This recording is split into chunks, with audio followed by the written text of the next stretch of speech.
Good morning, my loves. Happy Monday. It's a bit overcast today here at the lake. I think the high today is 102, something like that, but we're expecting a little rain, which is always nice. We'll see. I spent 80% of the weekend sleeping, getting caught up on sleep. I did not know how tired I was. Yeah, so that's why no one has heard from me for a couple of days. Everything's fine. I'm alive. I'm well. I just needed a little self-care, honestly. Friday after work, I went out with friends, which was wonderful. They were in from out of town, had a lovely dinner, came home, slept in. Now, for me, sleeping in means you sleep till 6 or 7 in the morning, and I did. Yeah, and yesterday I think I slept till 6. It's okay to take care of yourself, to make yourself a priority. You should always make yourself a priority. If you can't take care of yourself, you can't take care of anybody else. You can't serve others from an empty vessel. It's very important to practice self-care. I mean, Saturday I went and had my nails done. Not that big a deal, but it got me out. You know, I look a little nicer. My nails look lovely. Anne does an amazing job. But it's self-care. And I came home, grabbed something to eat, and took a nap. I am not one to nap.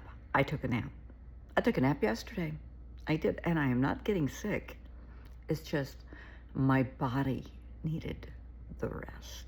For the last year, I have been getting up every hour, every 2 hours, from 10 until 4 with Finn.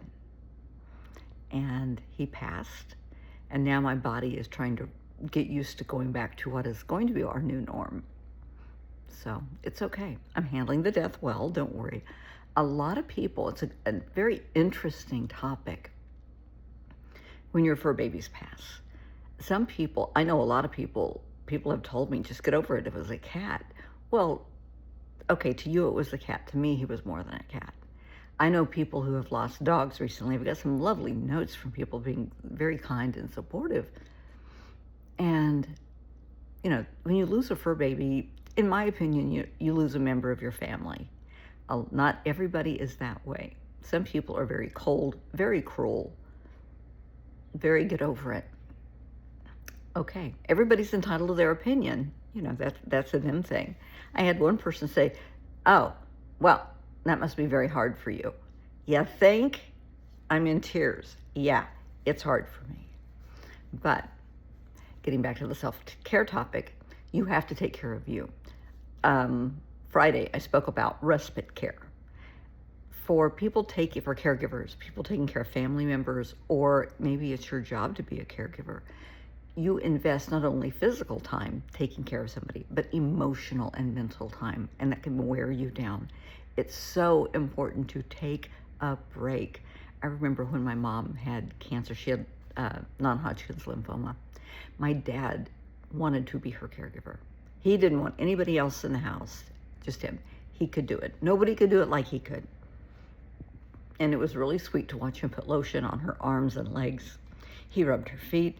God bless him, he tried to paint her nails. It was the thought that counts. But everybody could see it was just wearing him down. So we brought in respite care, and for 2 hours, twice a week, we insisted he get out of the house. He could go to the country club, play 9 holes. He could, go play cards. He could do whatever he wanted as long as he was out of the house. Now, a long times he was out of the house and he would come to my house. That's fine too. But you need that break. You really, really need that break. If it's your job, hopefully, you have a second shift that comes in. Maybe you just do certain days of the week so you get that break. Family members don't always get the break. Please, please be thoughtful and considerate of them. Offer to cover, a day or 2 for them. Give them a weekend off so they can sleep. It's very, how can I put it? It can suck the life right out of you. It really can. You may have to give medications. You may have to turn them every 2 hours to prevent bed sores. You may have to help them to the bathroom and bathe them. It can be a lot. And I have a friend that does hospice care for animals. That is a lot. That's just like a person. At least it is for a lot of us. Because you still have to give them medications, make sure they get outside. You have to carry them outside. It's a lot. But this is what they do. This is who they are, and I'm really proud to know them. They're just outstanding people. But take time for you. You have to take time for yourself. Make time for yourself. You're not being selfish. You can't serve others from an empty vessel. You can't. You can't take care of yourself, take care of them, take care of your family. Maybe you're working a full-time job on top. Please, please, take a breath and take some time for you because you're worthy. I know when I had Finn, people would get really upset with me. Oh, fly out and see us. Yeah, no. And my excuse, and that's what it was a lot of times, was I can't because of Finn. I did not want somebody else taking care of him. I knew what each meow meant. I knew what his pacing and howling meant. I knew, when he had panic attacks in the middle of the night, I knew what to do. Other people would probably have just stayed here and shut the door. Oh, excuse me, thought I was going to sneeze. Or, just put him in a kennel and scare him to death that I'm not coming back? No. He was my priority. When I got him, I knew the responsibility. I've always had pets. But when I realized he had feline leukemia, that he had a brain injury, I knew what I was in for. And I was okay with that. I signed up for that. But I should have allowed myself a little bit more self-care. I should have taken more breaks, but I didn't. So here we are today. But please, take care of you, please. And my voice is shaking. I think I'm getting a cold. My voice is a little gravelly in here today. So if I look tired, it's because I've slept all weekend, but I am doing fine. Take care of you. If you don't take care of you, nobody else is.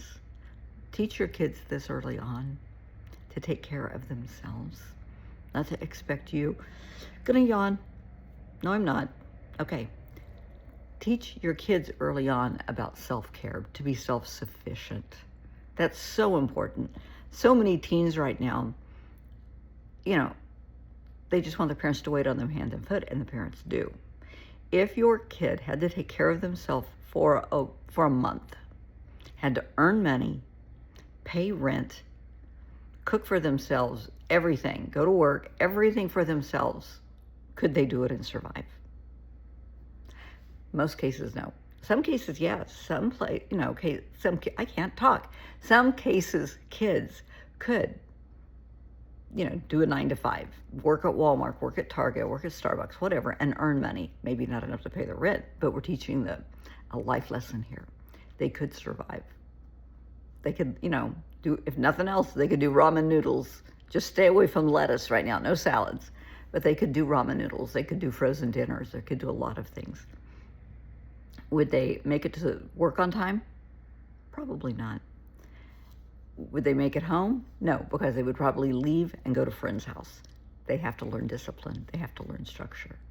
So teach your kids how to be self-sufficient, because that's going to turn into self-care. It really is.